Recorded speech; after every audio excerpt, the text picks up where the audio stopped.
welcome back to Music Talk 101, episode 31.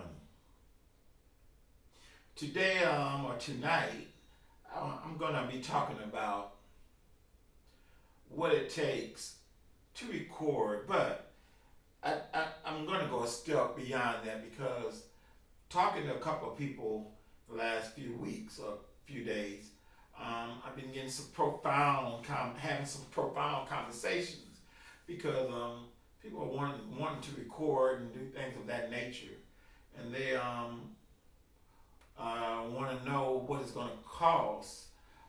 So I just want to kind of break the scenario down because you got to remember this is 2023, and first of all, recording a song, recording tracks, laying down tracks, that's just a small portion of a production, of an audio production, okay? Don't get me wrong, you need equipment to record, and the average person that's going to come to you to record, they normally don't have equipment, or they even may have equipment, but they just don't know how to record. They don't know how to mix your recording down. They don't know how to sit the tones and the sounds because, believe it or not, sound engineers are a big thing in the studio, a big plus. And a lot of times you won't go to the studio where the one person under that one person's hat, he wears. You have a sound engineer. You have an audio engineer, recording engineer, mixing engineer, mastering. A lot of people say, people only good at one thing. That's a lie, okay? You can be good at multiple things. Matter of fact, music is just the second thing, is the first thing I love more than anything, or second, because I don't know which order. But I'm excellent with computers too. Yes, I can say that, not bragging. My 40 years experience in the IT field as a professional, I just don't have to say that. Clients say that, people say that, customers say that, organizations, businesses, corporations say that. So yes, I have a few umbrellas that I'm really pretty good at. And let me tell you, to become good at anything, I don't care what it is, you have to have time and practice in. So I feel that I've earned the right to talk about what I'm talking about now. So let's get back to the recording. Okay, so what's going to happen after you record? What happens? Okay, let's bypass music software you use that calls. Let's bypass in the studio audio interfaces, compressors, keyboard, sound modules, guitars, bass guitars, headphones. Let's just bypass all that because that's money too. So that goes into the cost of recording. But see, what people fail to realize, and they don't understand, at least some people don't. Oh, so then when you get done recording them, you have to turn around. What are you going to do with it?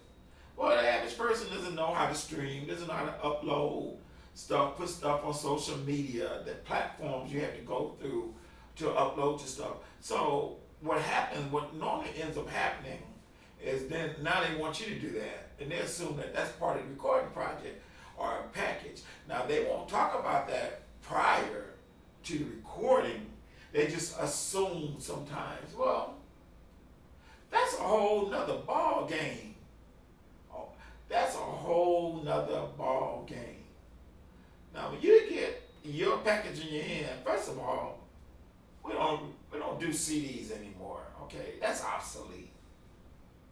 So once the song is recorded, mixed down, you're gonna normally get it a WAV file or an AIFF file. Okay, it just depends, your choice.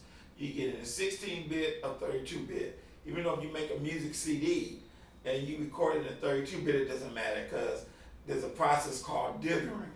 The audio standard, Red Book standard, is 16 bits, so it's going to dither back down to 16. Of course, so it's good to record at the highest quality.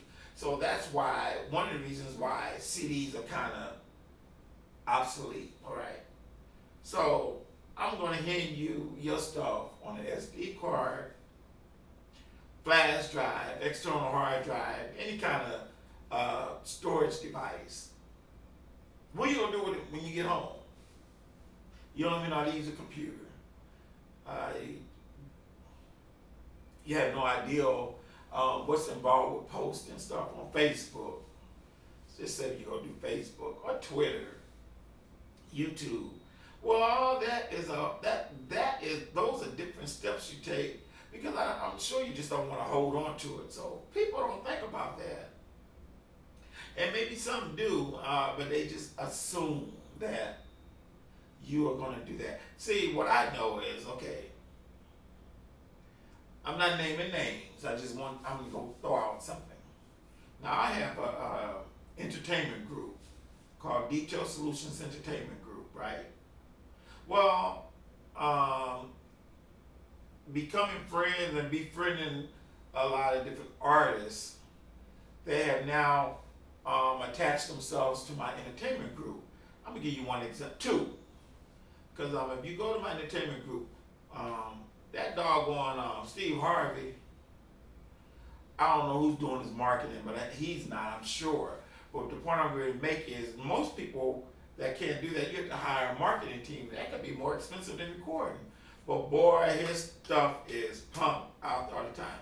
Let me give you another example. Mary J. Blige has been hitting my Detail Solutions Entertainment site. Somebody's pumping it out there. And one more person, Charlie Wilson. You don't believe me, just go to Detail Solutions Entertainment.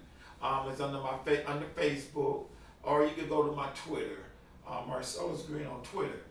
I don't have to. The proof is there. You can look it up. And I'm gonna tell you somebody else who I love. I like Alicia Keys, and I like there's a couple of Lady Gaga. I like Lady Gaga, so they filter through too.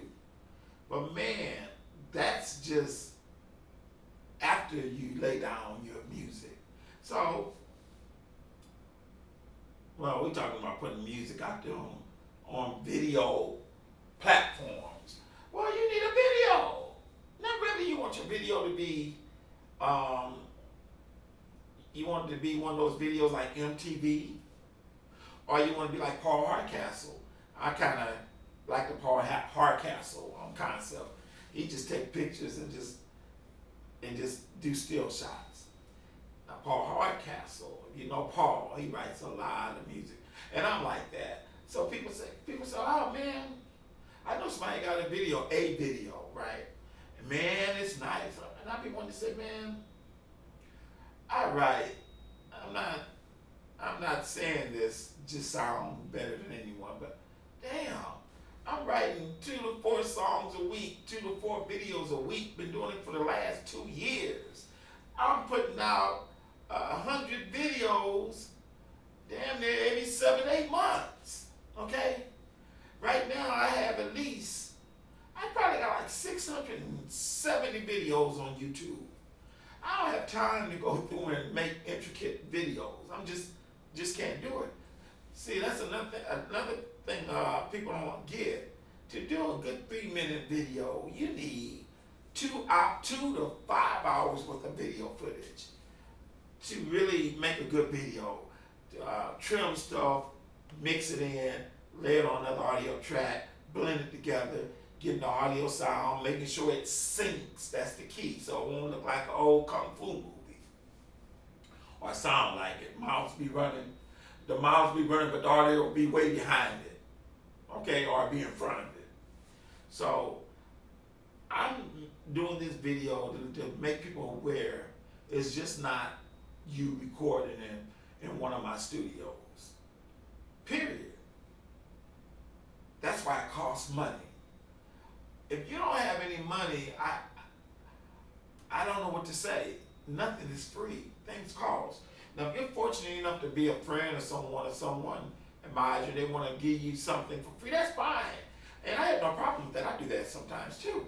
But man, equipment costs. So, the next thing I would like to say is that thank you for listening.